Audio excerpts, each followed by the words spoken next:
Bismillahirrahmanirrahim.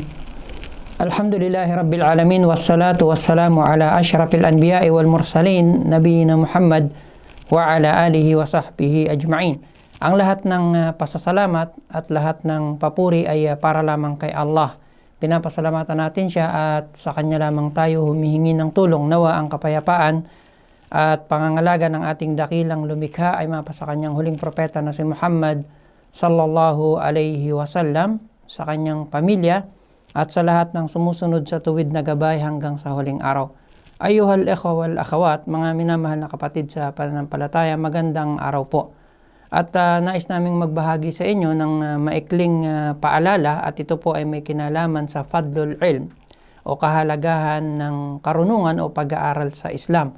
Sapagkat napaka-importanting bagay po bilang mga Muslim, Arabo man o mga non-Arabs, mga ipinanganak sa Islam o mga balik Islam, ay obligado sa atin ang pag-aaral sa Islam.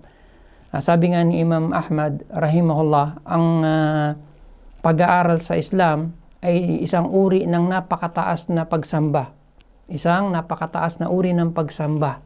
Hindi ito kayang pantayan ng kahit na anumang uri ng pagsamba sa sino man na naging maganda yung kanyang niya para dito.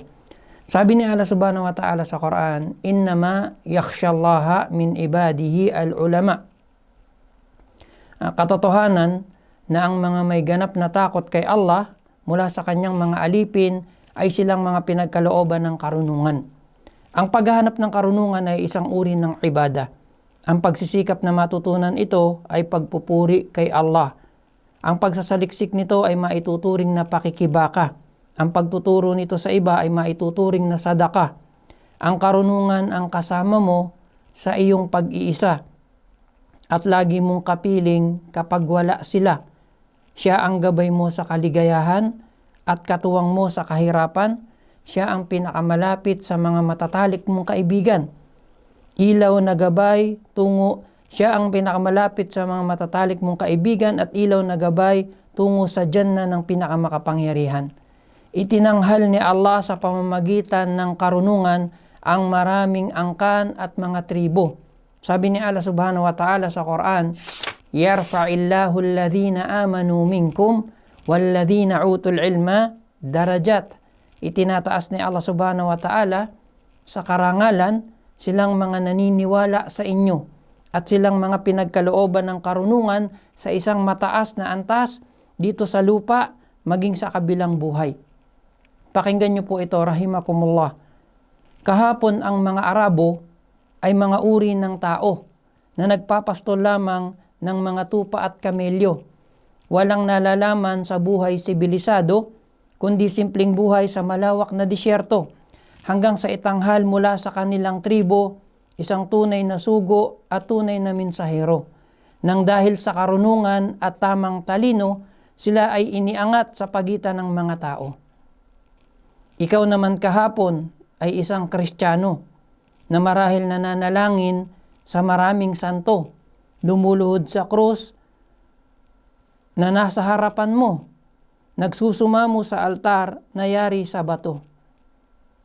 Pakinggan niyo po itong napakagandang hadith o katuruan mula kay Propeta Muhammad sallallahu alaihi wasallam. Sabi niya alayhi salatu wasalam, man salaka tariqan yaltamisu fihi ilman sahhalallahu lahu tariqan ilal jannah. Wa qala innal malaikata latad'u ajnihataha li talibil ilm ridan bima yasna wa innal alima la yastaghfiru lahu man fis samawati wa man fil ard hatta al hitanu fil ma. Wa fadlul alimi ala al abidi ka fadlil qamari ala sairil kawakib. Wa innal ulama warathatul anbiya. Sabi niya alayhi salatu wasalam mula kay Abu Dar radiyallahu anhu, sino man ang tumahak sa daan na walang ibang tinutunton maliban sa paghahanap ng karunungan, pinadadali ni Allah para sa kanya ang daan patungo sa paraiso, patungo sa Jannah. At ang mga anghel ni Allah, inilalapag nila ang kanilang mga pakpak sa daan na tinatahak ng taong naghahanap ng karunungan bilang pagbibigay kaluguran sa kanyang naisa katuparan. At katotohanan na sa isang taong marunong sa Islam, humihingi sa kanya ng kapatawaran ang sino man o anumang nilikha ni Allah sa mga kalangitan, sa mga kalupaan, kahit pa nga ang mga isda sa karagatan.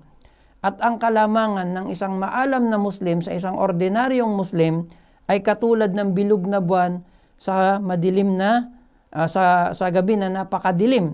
At sinabi pa niya alayhi salatu wasalam, ang mga ulama, sila ang pamana ng mga propeta. So, ganun kahalaga po at ganun dapat na pahalagahan o bigyan ng oras, ng pagkakataon ng mga Muslim ang pag-aaral sa Islam dahil ito ay bahagi ng kanilang pananampalataya. Sinabi ni Ali bin Abi Talib, ang karunungan ay mas mainam sa anumang uri ng kayamanan. Sapagkat ang karunungan, ikaw ay babantayan. Samantalang ikaw naman ay nagbabantay sa kayamanan. Ang karunungan habang ibinabahagi ay lalo lamang nadaragdagan.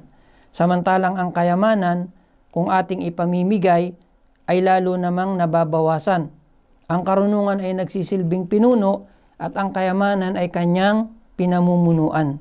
At ang pagmamahal natin sa karunungan sa Islam, ito ang relihiyon na dapat nating panghawakan. Kaya nga, dalangin natin kay Allah subhanahu wa ta'ala na nawa ay lagi tayong pagkalooban ng karunungan na ating pakikinabangan, hindi lang dito sa mundong ito maging sa kabilang buhay. Ilayo nawa tayo ni Allah subhanahu wa ta'ala sa anumang karunungan o gawain at salita na maglalayo sa atin mula sa kanyang awa. Wallahu ta'ala a'lam wa sallallahu ala nabiyyina Muhammad. Assalamu alaikum warahmatullahi wabarakatuh.